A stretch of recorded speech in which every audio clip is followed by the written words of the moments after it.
development is at the core of what our business is all about and our community giving. Now more than the devastating impact it had on our borough. And with that in mind, we look forward to the grand opening this summer of our new $400 million addition to the property, featuring the Hyatt Regency JFK at Resorts World New York. It's an 8-story, 400-room hotel. When it opens, it'll feature residential-inspired guest rooms, premium suites, new restaurants, state-of-the-art conference and meeting facilities, retail options, and additional gaming areas. The resort will seamlessly feature a variety of non-gaming amenities to complement the most innovative gaming products and entertainment offerings, allowing guests of all interests and budgets to experience everything that kind of fits their personal taste. The hotel addition is estimated to create many more good-paying careers and jobs for New Yorkers and additional revenue for the public schools as well. The opening of this summer, the Hyatt Regency marks another step in our long-time goal of creating a full-scale entertainment and hospitality destination right here in Queens, driving tourism, employment opportunities, and community investment. As we move through the economic recovery, Resorts World New York City will continue to identify initiatives that elevate our local businesses. When we reopened in September of 2020, we developed a community partner program, and it offers free advertising and exposure to hundreds of local small businesses. And in exchange, they give exclusive discounts to the holders of our Genting Rewards cards. The program helped to generate traffic to businesses that have been devastated by the events of the last year. All of you are encouraged to join. It's free and gives your business exposure to hundreds of thousands of people via our website, email, regular mail, and advertising at our Queens property. And you can go to rwnewyork.com. It has all the information online. And by creating new employment opportunities and investing in our community, we will transform the economic environment in our city and pave the path to recovery. We like to say at Resorts World, we are Queens, we are New York. Thank you.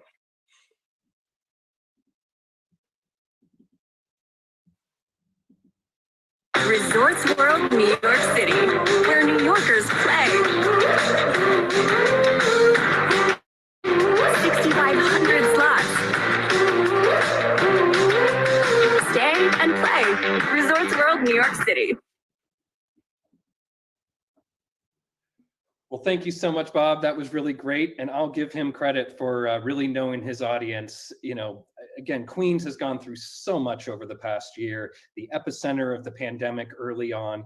And our next speaker is a great example of somebody who not only has had a huge role in the government doings here in Queens and in the state, but also some firsthand experience with the pandemic itself. And that, of course, is Rick Cotton, Executive Director of the Port Authority of New York and New Jersey, who was the first prominent New Yorker to catch COVID-19. And I'm just so glad that it looks like all went well for him recovering from that. And here he is, ready to give us a few more remarks for our great event. Rick? Thank you, Zach. I'm also happy to report to you that I have fully recovered. It was quite a shock for me so early on, but the region has suffered. As you have pointed out, Queens has suffered. We all have suffered in our personal lives, but I'm delighted to be here with everyone, although virtually. Hopefully soon we can be back on the soil of Queens to see each other in person. Today, what I do want to do is focus on Queens, focus on our facilities in Queens, obviously the two airports, LaGuardia and JFK. Before I do that, I do want to touch on COVID-19. How can one not, given what the last year has put us all through? I'm happy to report that all of the Port Authority facilities have remained open and operating. We have had the most stringent health and safety protocols in place across all of our facilities, particularly the airports, face coverings, enhanced cleaning and disinfecting, physical distancing, plexiglass barriers, contactless technologies. We've actually restricted individuals at our airport terminals to passengers and employees. The list you can see on the screen. And what the punchline here is that all of our airports have earned COVID-19 health and safety accreditations, that is for having the highest possible standards from 2 of the leading global airport accreditors. We're very proud of that. Now, that's obviously not to say that there haven't been dramatic impacts to the Port Authority facilities. At the beginning, back in March and April of 2020, our airports were down 98% in terms of passenger volume. Our commuter railroad path was down 95%. Our bridges and tunnels, traffic there was down 62%, and the seaport was off 17%. Now, happily, we've recovered somewhat, but certainly not entirely. Our airports are still down. This is 12 months, 14 months after the pandemic began, down by 52%. Our path ridership is still down 72%. Our bridges and tunnels have recovered to a major extent, but they're still down 5% compared to pre-COVID levels. In our seaport, the cargo supply lines have proved very resilient, is now and has been for the last 6 months above pre-COVID levels, but the financial damage is continuing. In the first 9 months of the pandemic, our revenues were down $1.7 billion. As we sit here today, over the 24-month period beginning in the second quarter of last year, we will have lost operating revenue of $3 billion. And what that does, because every penny that our revenue exceeds our expenses goes to our capital plan, has reduced significantly our capital capacity, which is a terrible thing for the region. It means that we can't pursue our goal of 21st century infrastructure, and we can't contribute as much as we otherwise would to the recovery that the region so desperately needs. Federal aid has been far less than enough even to come close to offsetting our revenue loss. It's below 25% of our revenue loss, and we have been advocating for federal aid, and we are focused on the federal infrastructure bill that is now being debated in Washington. Now, despite the impacts of COVID, to the extent that we have had construction projects underway, we have continued those. So when we talk about LaGuardia,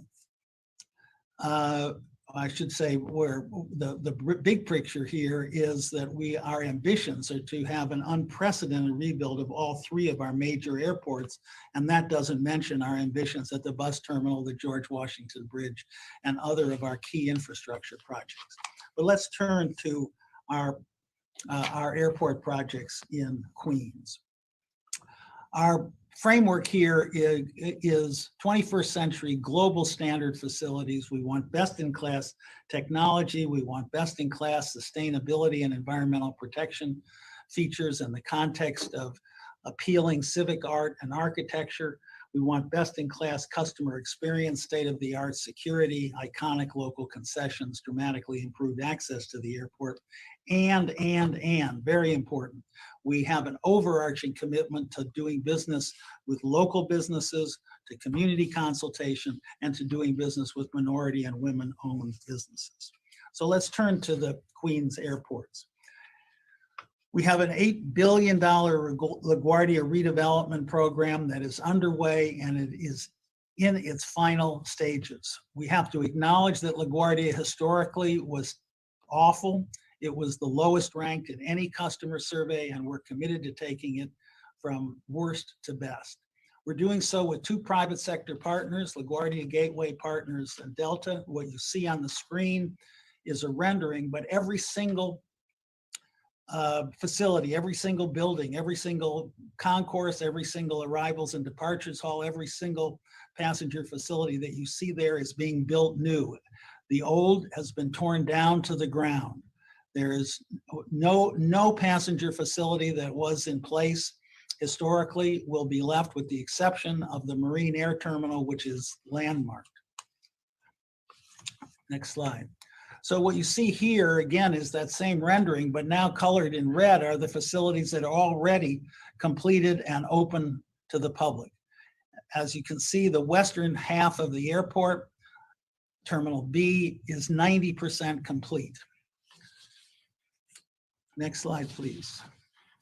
But Let's take a look at the whole new LaGuardia. A picture is worth 1,000 words. We think it's setting the standard for the region's infrastructure.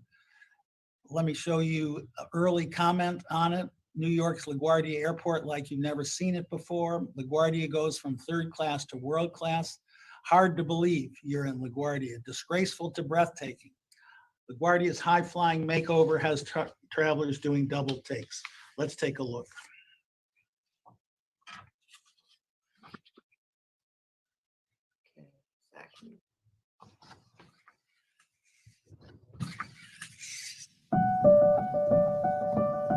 Piece by piece, an entirely new LaGuardia Airport is taking shape before our very eyes as new terminals, concourses, parking garages, and roadways are replacing an old and antiquated airport that was reviled by passengers.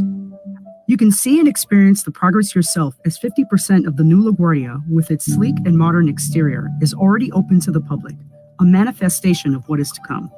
In June of 2020, we welcomed passengers to the extraordinary new Terminal B Arrivals and Departures Hall, part of a $4 billion project developed in partnership with LaGuardia Gateway Partners. On the opposite side of the airport, Delta is moving forward on its $4 billion Terminal C, where a second new head house will open in early 2022. Building on Governor Andrew Cuomo's vision, a whole new LaGuardia Airport will set the gold standard for the nation, a 21st century airport with a 21st century customer experience. Entering Terminal B, the first thing you'll notice is the spacious, light-filled building that is 50% larger than the dark and crowded Central Terminal built in 1964 to serve far fewer passengers. The new terminal is uplifting, with large-scale permanent artworks commissioned in consultation with the Public Art Fund that convey the spirit of New York to visitors from around the globe. At the center of the departures level, Sarah Z's floating sculpture is a monumental globe featuring 900 photos of the sky over New York. Along the largest interior wall in the terminal, Laura Owen's tiled mural is a fantasia of New York icons embedded in a billowy skyscape. Terminal B is beautiful, and it's also functional. Greatly expanded ticket counters and ample self-service kiosks add significant capacity and make for quicker check-in. Security is faster and more efficient with 3 times as many lanes as the old terminal, and cutting-edge technology for baggage screening and body scanning. After security, you'll discover a plaza on the terminal's top floor with shops and restaurants featuring iconic local brands that bring you the best of New York, from grab-and-go options to sit-down dining for when COVID restrictions are eased. An array of shops will offer everything from books to Legos to fashion to products made here in Queens. Artist Yepa Hines' interactive sculptures adorn the plaza with fanciful benches and playful mock balloons along the ceiling. At the center of the plaza, you can marvel at the laser light show projected on a floor-to-ceiling curtain of water featuring images of New York and seasonal shows, the only installation of its kind in any airport in the nation. So that is not your mother's or your father's LaGuardia Airport. And I'm delighted to say, as I said just before the video, the early reviews are outstanding. But it is not simply the passenger facilities, it's not simply the interior, it is functionally far superior to the old LaGuardia. What I'm showing you here is the first concourse that is complete at Terminal B. And if you look at the red line, you can see that a plane at a gate has 2 ways to leave its gate. So with the new LaGuardia, you should never hear a pilot say, we can't either access our gate or get out of it because there's a plane in our way. And what that reflects is that all of the passenger facilities have been moved 600 feet closer to the Grand Central Parkway. And what you're seeing here is what we did with those 2 football fields of additional space that could now be devoted to aircraft taxiways and increasing dramatically their maneuverability. And here what you see comes from last week. It was the first airplane to go under the pedestrian sky bridge on its way from its gate out to the runways. So the schedule, whole new LaGuardia within 12 months, as we're talking today, will be substantially complete. Early 2022, Terminal B, its western concourse will be complete, and the second of 2 pedestrian skyways will complete. Over on the Delta Terminal C side, their arrivals and departures hall will complete, and the entire new roadway network of the airport will also complete. Now, just one quick word on access. Today, LaGuardia is the only East Coast airport without a direct rail mass transit link.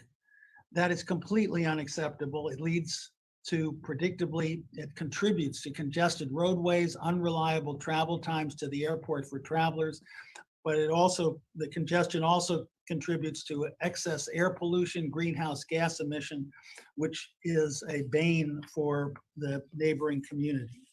The solution is clear. It is the LaGuardia Air Train. It will provide a rail mass transit link, which will get people out of their cars and off local roadways. With respect to Queens, we really did create an alignment which was focused on the needs of the community. So what you see is the route that the air train will take from the airport, 2 stations, Central Hall Station and the East Station. It hugs the northern side of the 8-lane Grand Central Parkway, goes through then the median, and then directly over to land controlled by the MTA. There is no taking of private residential or commercial property, and the closest it comes to a local community is across an 8-lane highway. Now, if we look at the broader picture here, the airport is outlined in blue. You can see the red line of the air train. Going any other way would have involved heavy construction through the community, and we were not about to impose that on Queens. Next slide, please. So shifting from LaGuardia to JFK, we have major ambitions there. Just recall, in terms of JFK today, you can see here in the red squares show literally vacant terminal sites. The yellow identify undersized and outdated terminals. We intend to use those 5 locations, that is the 3 outsized and undersized, outdated and undersized terminals will be torn down. The 2 vacant sites will be employed, and together we will have 4 different projects aimed at transforming Kennedy into one unified airport. Now, the challenge has been that COVID arrived and handicapped our efforts. Next slide, please. So the one terminal, Terminal 8, which will house American Airlines and British Airways, actually we completed the deal and they had their groundbreaking just before COVID hit. So that $344 million expansion and renovation should be completed at the very end of next year. It is underway. In fact, I was out there this morning and they're making good progress. Now, more recently, striking a new deal with Delta and JFK IAT with respect to Terminal 4. That deal had been fully negotiated. It was ready for its financial close and moving forward in April of 2020, but unfortunately COVID intervened. But we have renegotiated a revised deal. It is a 60% in terms of its initial phase, a 60% reduction due to the COVID impacts. But there we are targeting, Delta and JFK IAT are targeting a completion in late 2023. That is now going to be a reality. The challenge that remains is Terminal 1 and Terminal 6. Again, these two, very frustrating. These 2 deals were completely negotiated, ready to go in February. Then the COVID hit. So the COVID crisis has forced us into a renegotiation and an effort in terms of trying to get these deals underway. And all I can say is stay tuned. Finally, I want to turn to a discussion of both LaGuardia and JFK in terms of our focus on local businesses, MWBEs, local hiring, and community engagement. Two broad objectives: ensure economic benefits of our redevelopments accrue to the surrounding communities, and achieve a nation-leading 30% MWBE contracting goal. At LaGuardia, I'm pleased to say, here are results as a result of the current project. More than 1.7 billion with a B, in contracts to MWBE firms. $700 million in contracts to Queens-based businesses, and as a result of our focused effort, hundreds of local Queens residents hired at the airport. We are committed with respect to the AirTrain, the LaGuardia AirTrain project, which is pending FAA final approval, to attain at least $500 million in further contracting opportunities with MWBE firms and local firms, and 80% local hiring target for operating jobs with a minimum of $50 million invested in local parks in the course of the project. But that's not all. In April 2019, we opened a new Council for Airport Opportunity office in Corona, Queens, local outreach partnerships with Elm Corps and NHS, both local Queens organizations. And to date, more than 250 Queens residents have been placed into LaGuardia jobs, and that number will only increase. In December, we opened the Port Authority's new community office in East Elmhurst. So far, 11 Queens high schoolers awarded full tuition scholarships to Vaughn College with, I might say, a commitment from the Port Authority to assure that they have jobs at the Port Authority offered to them following their graduation, and 150 Queens students in grades 6 to 8 placed in summer STEM education programs. Now at JFK, we're going to outdo that, and we're going to outdo that with the extraordinary leadership of Congressman Gregory Meeks and Queensborough President Donovan Richards. Together, they chair the JFK Community Advisory Council, which was created at the very beginning of the project with 4 focus areas: business development for MWBEs and local businesses, career and workforce development for local residents, a focus on educational opportunities, again for local residents, and environmental stewardship projects to assure that the airport is operated at the highest levels of sustainable and environmental operating standards. In March of 2019, we opened a new community outreach office to assure engagement with the local community and our programs to date. We have a very important initiative to match construction and operations jobs with local community residents, a second chance employment program for formerly incarcerated individuals. Again, extensive STEM programs, starting with a program that will reach 300 local students, but an ambition to improve that. And then we have special training programs and outreach programs to maximize local and minority concessionaire opportunities.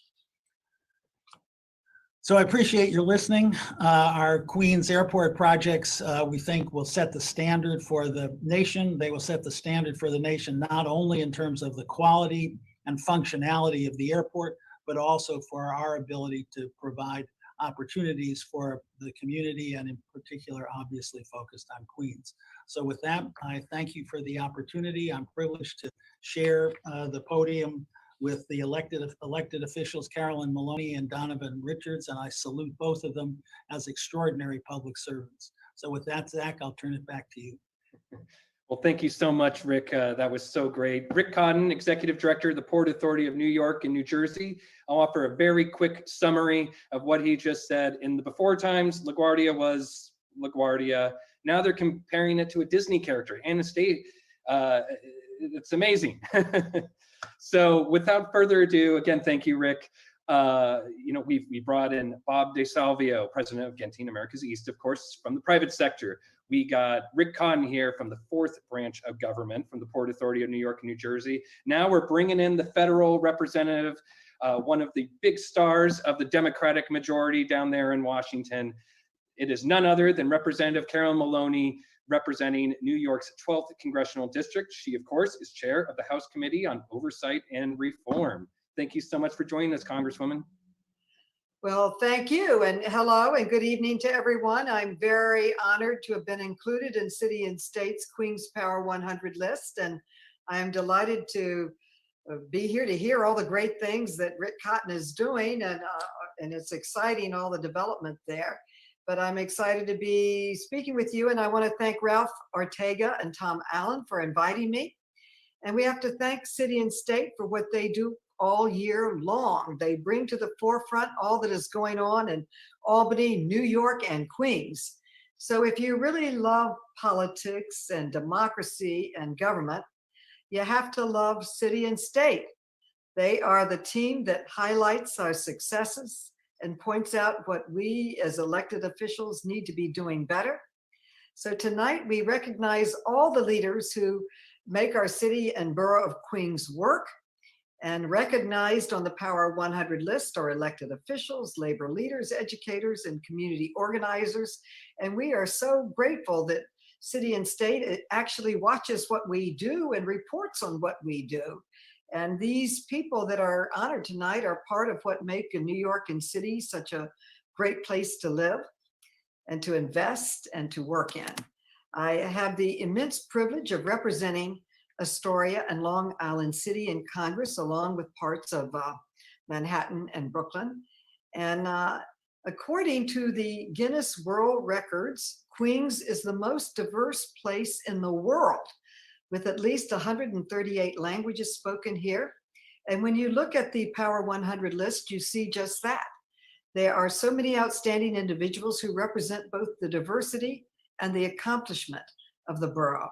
I'm proud to represent the borough along with dynamic, newly elected assembly members, Zoran Mamdani, Jennifer Rajkumar, Kahil Anderson, and Catalina Cruz, and Jessica Gonzalez Rojas, all newly elected, representing our diversity, our leadership, our promise for tomorrow. And working with them and seeing their collective innovation and dynamic work is part of the reason why it's so exciting to be representing Congress and being part of the Queens community. Queens keeps us all on our toes. You know, I didn't set out to run for office. I didn't have any political ambitions. I was a teacher, and I taught for a program called the Welfare Education Program. It was located in East Harlem, and in Western Queens, I worked at the Hannock Center that was then led by George and Angie Duras, right here in Queens. And I often joke with Angie, I say I haven't gone very far in my life because I'm still working for Angie Duras. And together with Hannock, we put up 4 affordable housing sites here in Queens, and we're in the process of getting through the process of a new one on Steinway. Also, we put up the Vallone Senior Housing at Queens Boys and Girls Club. It was also built partially with federal funding. And I saw working for the welfare education program, when we lost our money, we had to get it restored by the state, which they did. You could see the profound influence of government and what it could do to help people's lives. It could save programs like the welfare education program and build senior housing and do all of the wonderful things that can make our life better. In the American Rescue Plan, which passed Congress, with the help of the entire Queens delegation that are honored here tonight, Congress members Meeks, Ming, and Ocasio-Cortez. It had over $100 billion coming to New York City and state, but it had the largest investment in education I have ever seen for the next generations of leaders in our city. And one of the things we were able to do was expand 3K funding to every school district in New York City, including 2 school districts in my district that I represent in Astoria and Long Island City. And this is just a phenomenal achievement. I am working with our borough president, Donovan, to get those dollars and to get the sites for the 3K program. And tonight we recognize educational leaders in Queens like Toby Stavisky, Chair of the Assembly Education Committee, Senator Ted Lieu, Chair of the Senate Education Committee in the Senate, Dermot Smith of UFT, LaGuardia Community College President Kenneth Adams, Brian Shanley, President of St. John's, and Queens College President Frank Wu. And what would education be without books and libraries? We're honoring also tonight Dennis Walcott, the president of Queens Public Library, one of the most beautiful libraries, I'd say, not just in Queens and New York City, probably in the whole country. And as part of the American Rescue Plan, over 350 billion of it went through the committee that I now chair. And I was proud to have a sharp pencil when it came to New York City and state, and to have secured $5.9 billion that went directly to the mayor. This is discretionary to the needs and unique needs of our city. It also had critical funding for gig workers, something that Kyle Bragg from 32 BJ has been working for.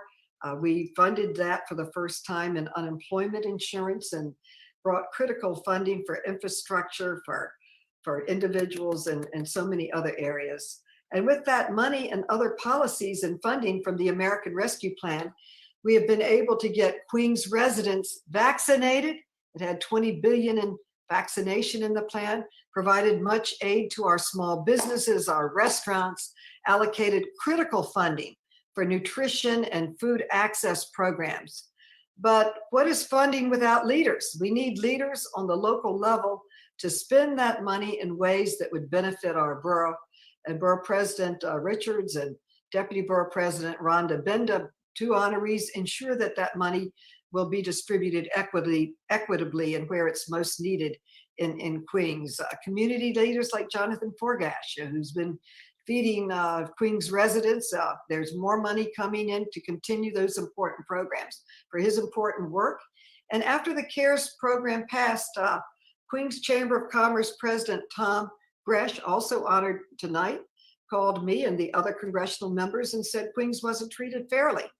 So believe me, our delegation prioritized in the next round to ensure that small business relief was being distributed in Queens and that those who qualified got the funding they so needed. In fact, I had the opportunity to tour and speak with owners and employees of small businesses throughout the borough and was heartened and excited to see this aid turned into action. It was a loan, but if you met certain criteria, it became into a direct aid. Queens, we all know, was the early hotbed of the COVID-19. We needed leaders to build back better and stronger. We worked to get funding for all of our hospitals. A lot of the great research took place in our hospitals and the heroic work of our frontline workers in the medical service. I was glad to see that there were private sector leaders that were honored, including then Robin Hayes, who is the president of JetBlue, in their headquarters. It's the only airline headquarters in New York. And I know that Mr. Cotton has been working along with me and the whole delegation, trying to convince them to stay in New York and not to go to Florida. When they were looking for a headquarters, they contacted my office and they said they'd move if they would have a park in front of their office. And I went out and got 25 million and we built that park that connect Queens and their headquarters. So we've all got to make sure that they stay here in Queens and keep their 6,000 jobs here. When I was given the honor to fight for Queens in Congress, and I set out to do just that, at that point I was the only woman in the congressional delegation from Queens in Congress. And I feel so honored to have had the opportunity to work along with so many female elected officials here in Queens at all levels. You're honoring 13 of them in your celebration tonight. And actually on Friday, I'm going to be hosting another forum with Senator Jessica Ramos on Mother's Equal Pay Day, bringing our voices together, not only for Queens, but mothers across the nation. And where would we be without trusted advisors that are honored in Queens 100, Patrick Jenkins, Scott Levinson, Sean Crowley, Anne Marie Anzelon.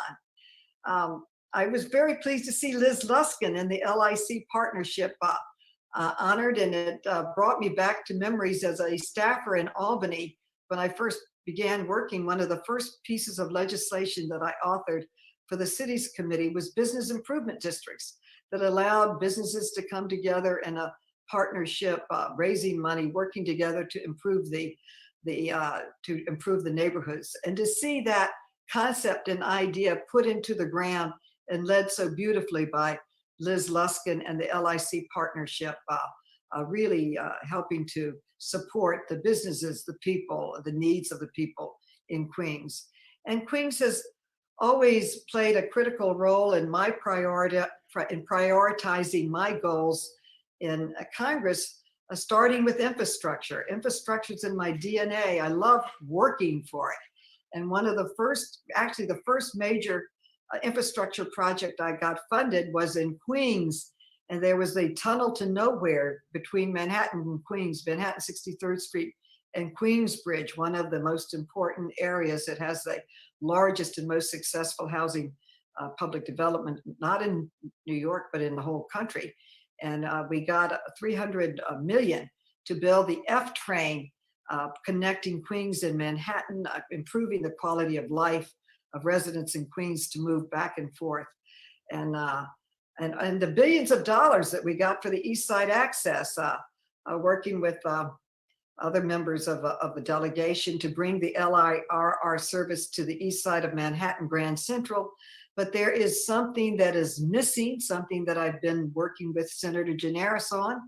I'm thrilled to share that I am working on a project to complete that we started, and that is to have a opening in Queens Sunny Yards. We don't have an opening into the LIRR connector. And Cotton, I hope you're listening to this, and Liz Ruskin, everybody else that's on this call, we've got to get that in the budget. I've made it my top priority, $20 million toward that project.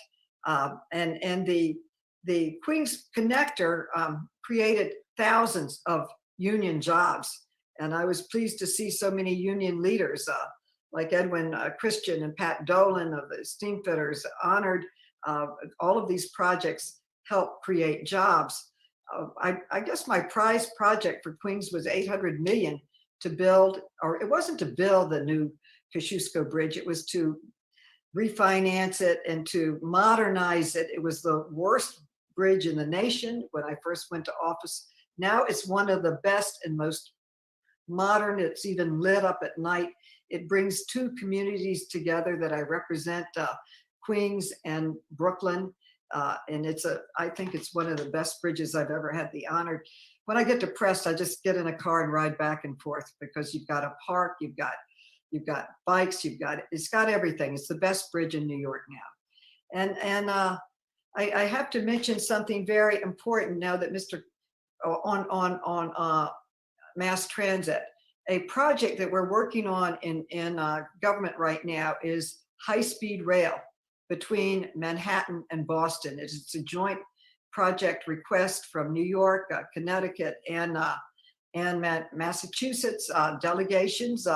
We need to get that money and we need to build it, and no one can build a better train than the MTA. The best work in the whole country has come out of the MTA, so the Fed tells me.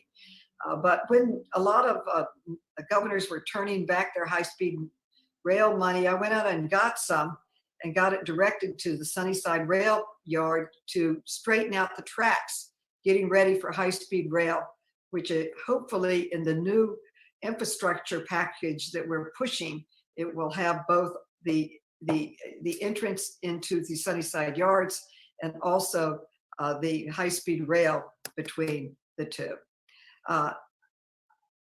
We all have to remember that when COVID struck, it really struck first in Queens. Some of the worst crises were here. I'll never forget the photos of the heroes and heroines at Elmhurst Hospital outfitted in garbage bags due to their lack of personal protective equipment.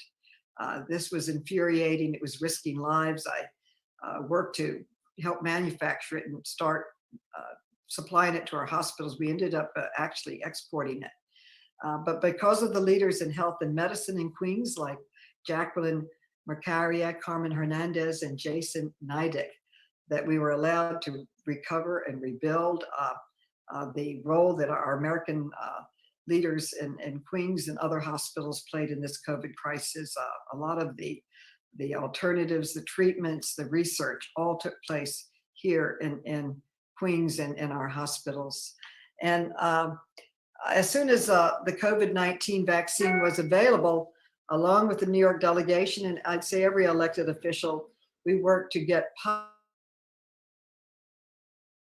pop-ups, vaccine with Astoria houses to ensure equitable access to this vaccine. I'm grateful to Christopher Hanway, the executive director of Jacob Resettlement at Queensbridge, who also is recognized tonight for his partnership that we had in working together and making Queensbridge a major vaccination site for everyone in the neighborhood and working so hard to get people vaccinated. The crisis highlighted even further the incredible disparities in our great city, including the NYCHA developments. And in October, I worked with NYCHA to launch a skilled trades program here in Queens. They may expand it to borough-wide, but it is dedicated to 3 sites, Queensbridge houses, Astoria houses, Ravenswood houses in my district. What they are doing, they centralized repairs, which meant that nothing got repaired. This is bringing it back to the neighborhood with dedicated skilled trades workers in the neighborhood responding to it. As part of this plan, we are trying to get Bishop Taylor, who is recognized, to help his Urban Outbound youth program and expand it to a youth program to train young people to make the repairs in the developments. Housing is a human right, and I'm committed to ensuring that everyone has access to it, from the youngest members to our oldest. And it is in New York becoming increasingly more difficult for housing, especially for the elderly. And I'll continue working with NYCHA residents to stop any move towards privatization of our public housing. And we're getting started with it right here in Queens. Donovan, Borough President Donovan and I are working on repairing the waterfront there at Astoria houses with city and federal monies to make that repair. There's so much to do, not enough time, but we have a lot of leaders being honored tonight in the Queens 100 that are going to bring the borough to more success and more achievements. I love the borough, I love the people that lead it, but there's so much more to do. And I have to mention, you honored some of our great leaders in the city council, Peter Vallone, and current leaders, but he will go down in history as one of the great speakers of our city. I look forward to continuing to working with all of you and the Queens community to get things done. Thank you, and thank you again for including me. And I'd be glad, Zach, to answer any questions if anybody has. Be honored with so many outstanding leaders in our Queens borough, and we thank the publication that writes about it, talks about it, and points out our successes, our failures, and how we need to work together to do for Queens. Thanks so much, Congressman. That was great. Really great breakdown of all the stuff going on and how it just connects to so many different officials in the nonprofit sector, elected officials, and so on. And if anyone does have any questions for the Congresswoman, you can drop the questions in the Q&A, and I'm sure she, in the right direction, provides some answers. Thanks again, Congresswoman. In lieu of audience applause, I'll give you a little clap from my apartment here. Hopefully the cat didn't steal away the show when he walked by the camera. Thank you, Congresswoman. Now, without further ado, we need a president, a borough president, and there's only one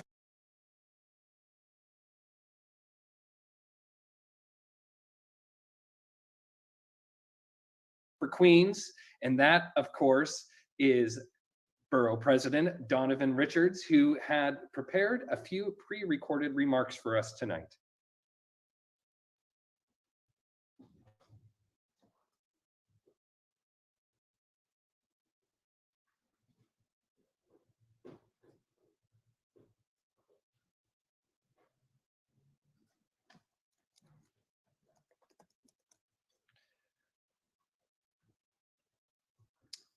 looks like we're having just a little bit of difficulty with the sound, but we'll get that resolved momentarily. I'm sure he's thanking City and State for putting on this great event and all the wonderful elected officials, nonprofit folks. Hello, I'm Queensborough President Donovan Richards. On behalf of the nearly 2.4 million residents of Queens, the world's borough, thank you for the invitation to speak today during this virtual event recognizing City and State's Queens Power 100. Let's clap it up for all of my fellow honorees who truly make Queens a better place. It is truly an honor to be recognized by City and State, an outstanding media organization devoted to providing the in-depth coverage of local government and politics and gossip in politics that cannot be found anywhere else. And even though this event is being held online due to our ongoing battle against COVID-19, I'm glad we are able to gather virtually to talk about how Queens is bouncing back from this pandemic. Thankfully, our borough and city have turned the corner regarding COVID-19, with Queens being the first county in New York State to have 1 million residents vaccinated. We are dropping restrictions, reopening our city, and looking forward to a new, more resilient normal for Queens. However, we cannot fully get back on our feet unless we defeat this disease once and for all. That's why my office continues to work with our partners in city and state government to expand vaccination opportunities so that all Queens residents and workers have easy access to the vaccine. Just last week, we held a pop-up vaccination site right in front of Queensborough Hall, and we will continue to work to bring the vaccine within easy reach of everyone in Queens and to encourage all of our residents to get the shot. We also need to strengthen our borough's economy, which has been severely battered by the effects of COVID-19. As borough president, I'm addressing the needs of our economy by aiding small businesses through programs like the Queens Small Business Grant Program, funded by a $17.5 million donation from Mets owner Steve Cohen, which has been awarding grants of up to $20,000 to small businesses in need. What a home run for our borough. Thank you, the New York Mets. Queens is deeply grateful to the New York City Economic Development Corporation, the Steve and Alexandra Cohen Foundation, and all of our partners in this program for providing vital support that has helped keep struggling Queens businesses open. My office is also pleased for our frequent online virtual job fair, and we are supporting investments that will create a dynamic economy.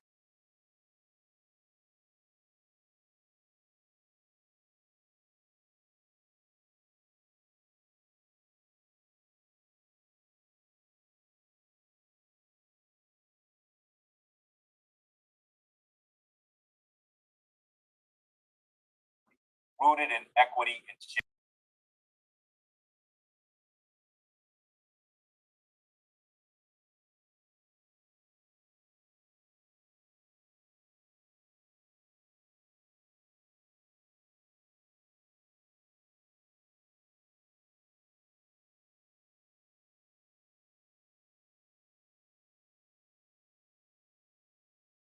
By creating immediate construction jobs, but by improving CUNY's facility so that its colleges better prepare its students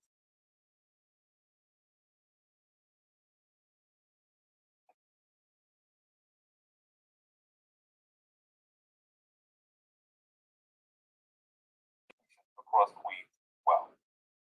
If there is one thing the pandemic has shown us, it is the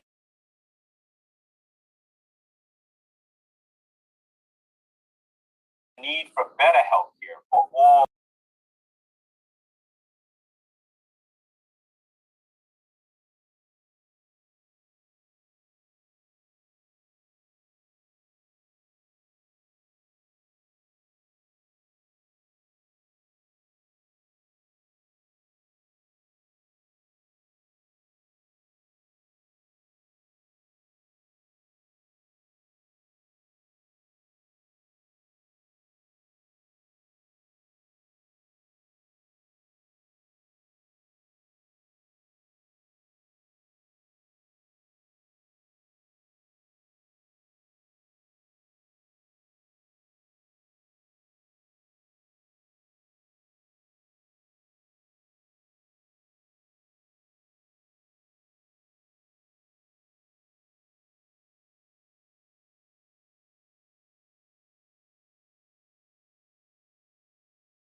of Queens residents.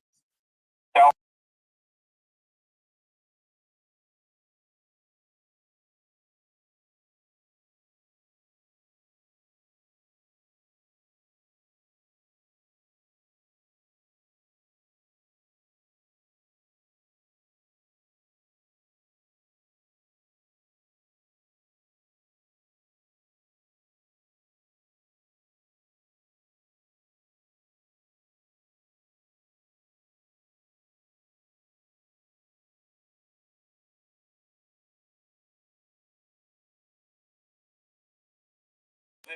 for those who want to experience international cultures without necessarily having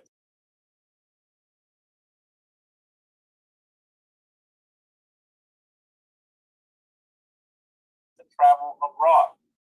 So the post-pandemic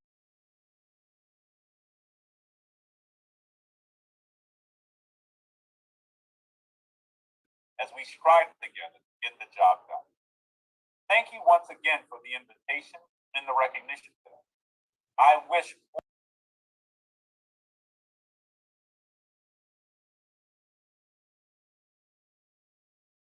all the best to Tom Allen and the entire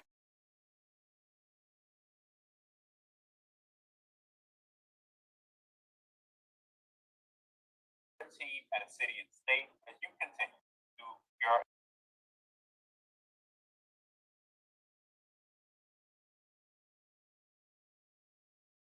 at all. You know, the interesting thing about one of Queen's members of Congress, the borough president, Rick Cotton, the head of the Port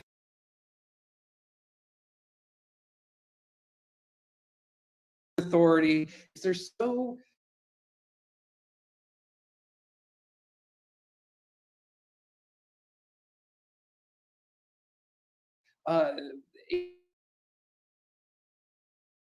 able to speak. They have such good public speaking skills. It's like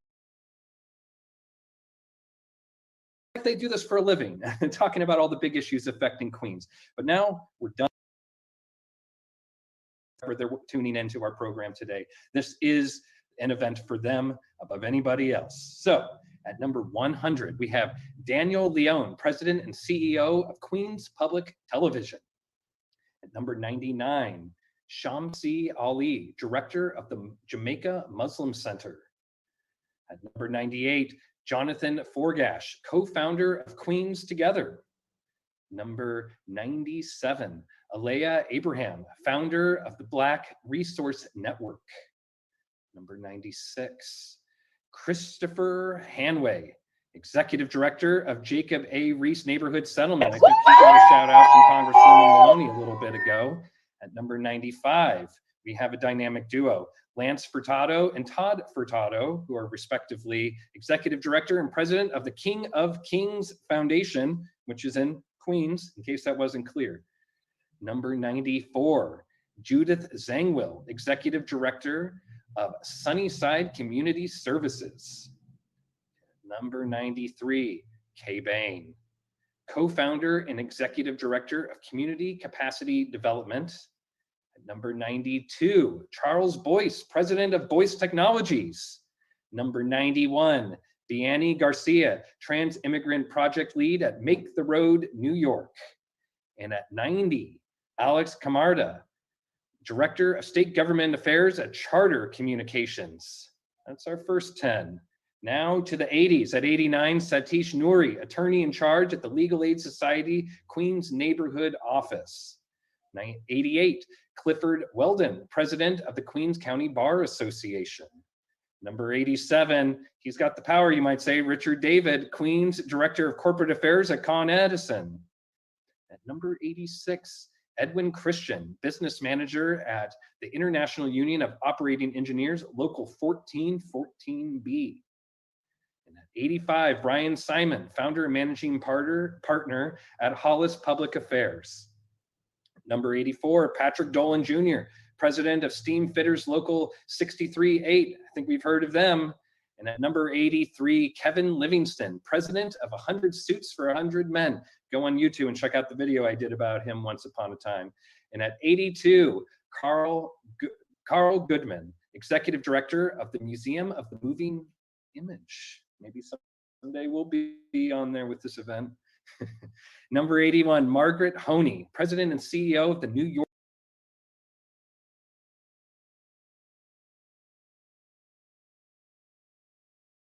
Hall of Science. Number 80, Erica Ford, founder of Life Camp. Now to the 70s. Number 79, Alan Suna, chair of Silver Cup Studios.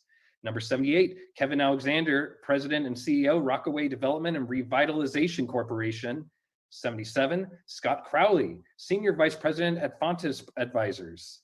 Number 76, Joanne Ariola, chair of the Queens County Republican Party. And at 75, John Sean Crowley, partner at Davidoff, Hutcher, and Citron. At number 74, Berenicia Johnson Enos, president of York College. Number 73, Assembly Member Daniel Rosenthal, we know where he works. Number 72, Mitchell Taylor, co-founder and CEO of Urban Upbound. And at 71, Richard Sue, Chief Investment Officer at F&T Group. And rounding out the 70s, Jeff Wilpon and Richard Brown, partners at Sterling Project Development. Now, 69, another person who got a shout out a little bit ago, Rhonda Binda, Deputy Queens Borough President. Number 68, Stuart Steves, CEO of LaGuardia Gateway Partners. Number 67, Assembly Member Clyde Vannell. And 66, John Cho, Executive Director of the Greater Flushing Chamber of Commerce. New York City Council Member Eric Ulrich is rounding things out at 65, and at 64, Christine Mangino, President of Queensborough Community College. And at 63, Scott Levinson, founder and president of the Advanced Group. And at 62, Ju-Kei Shu, founder and CEO of Pursuit. And at 61, New York City Council Member Robert Holden. And rounding things up in the 60s, Clint Plummer, CEO of Rise, Light, and Power, an apt company to be on the power list. And at 59, Bruce Flons, President and CEO of Medicis Health Network. Travis Terry is 68. He's the president of Capolino. And at number 57, a legend, Peter Vallone Sr., partner of Constantinople and Vallone Consulting. And at number 56, we got a dynamic quartet, Martha Aon, Nick Hagby, Bright Lim, and Virginia Ramos Rios, board members at New Reformers, one of our beloved sponsors of today's event. And at number 65, Anne Marie Anzalone and John Albert, partners at Bolton St. John's. At number 54, Kara Hughes, Senior Vice President, Corporate and Legislation at Kaiserer. And at number 53, Daniel Zausner, Chief Operating Officer at the USTA Billie Jean King National Tennis Center. And 52, New York City Council Member Francisco Moya. And at 51, Dermot Smythe, Queens Political Action Coordinator at the United Federation of Teachers. And at 50, Kenneth Adams, President of LaGuardia Community College. Just at the halfway point here, people, we got 50 more names, and they just keep getting bigger and bigger on our power list. At 49, Assemblymember Catalina Cruz. And one spot ahead, David Weprin, also an Assembly member and candidate for City Comptroller. And at number 47, Robert DeSalvio. I think we know who that guy is, President of Genting Americas East. He, of course, was one of our first keynote speakers today. And at 46, Hal Rosenbluth, President and CEO of Kaufman Astoria Studios. And at number 45, New York City Council candidate Tiffany Caban. And at number 44, another trio, Gerard Sweeney, Michael Reich, and Franz Bowles III, founding partners of Sweeney, Reich, and Bowles. And at number 43, Seth Bornstein, Executive Director of the Queens Economic Development Corporation, of course. And at 42, Brian Shanley, President of St. John's University. And number 41 is someone I spied in the attendees list on this Zoom event, Frank Wu, President of Queens College. And at number 40, David O'Rourke, President and CEO of the New York Racing Association. We got another assembly member, this time Aleeia Heineman at 39 and Neely Rosick at 38. And at number 37, Cameron Hernandez, Executive Director and Chief Operating Officer at Mount Sinai, Queens. And at number 36, I think he might be beating out a family member here, Mark Weprin, shareholder at Greenberg Trarg. And at 35, Jason Neidish, Senior Vice President and Regional Executive Director at Northwell Health. And at number 34, Floyd and Elaine Flake, co-pastors at Greater Allen AME Cathedral. 33, Jacqueline Mukaria, President of New York Presbyterian Queens Hospital. Number 32, Peter Tu, Executive Director of the Flushing Chinese Business Association.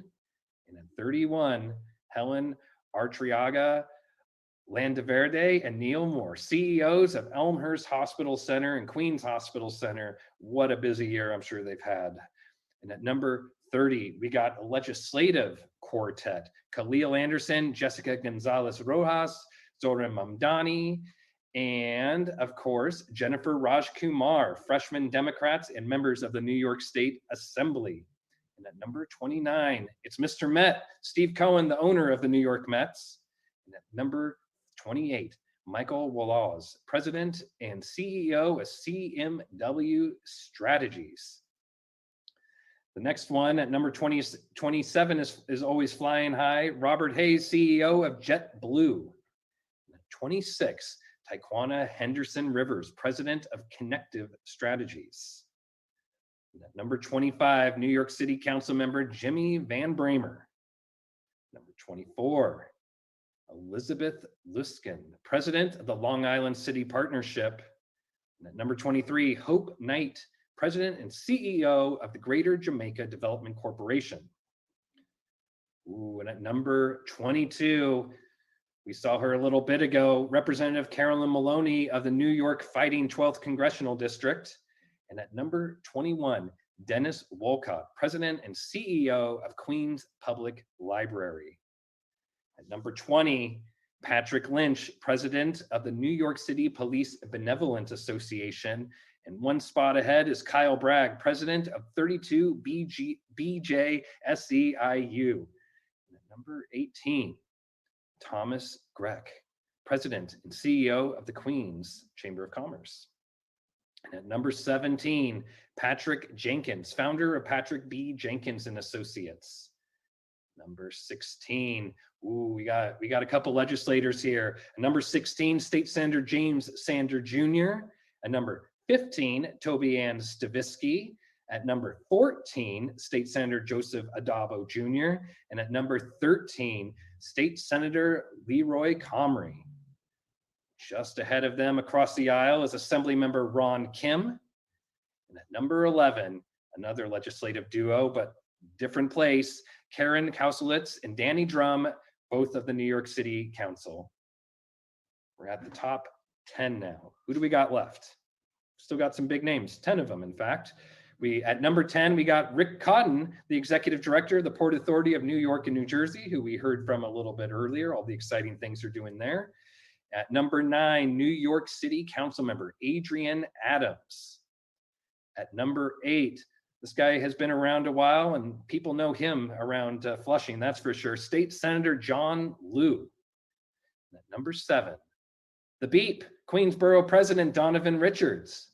And at number 6, State Senator and Labor Committee Chair Jessica Ramos. Down to the last 5. Again, rack your brains. Who are we missing?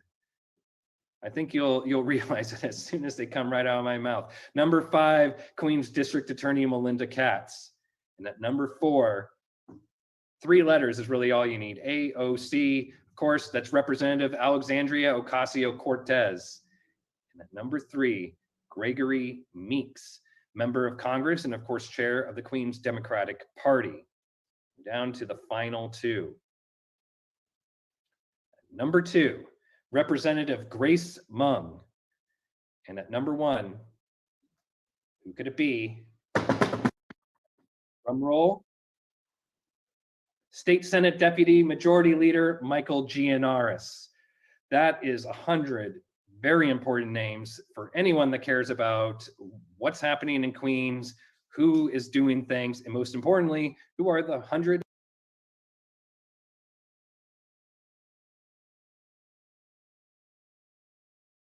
most powerful people. It also means our event is drawn to a close. And it's been great. We've heard from some really big people in Queens, Representative Carolyn Maloney, Rick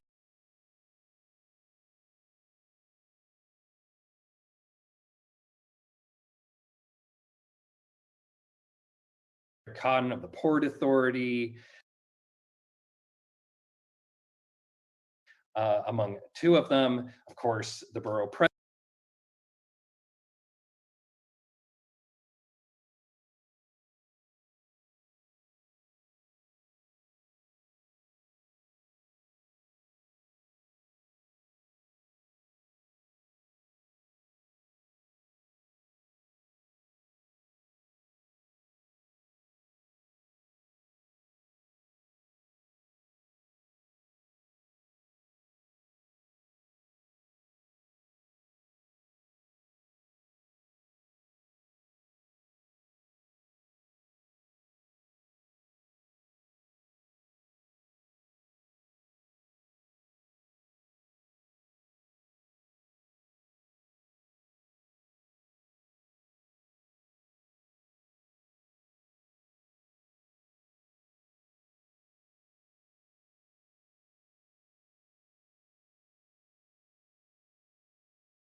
Power 100 event for 2021 at least. Here's hoping that next year we can do it all in person, maybe with the beer and wine in hand and some great refreshments, just like all of our great live events have been at City and State. So again, thank you to our sponsors, thank you to our keynotes, and thank you to all of us, and of course, our great events team. I'm Zach Williams, Senior State Politics Reporter at City and State. Catch you next time.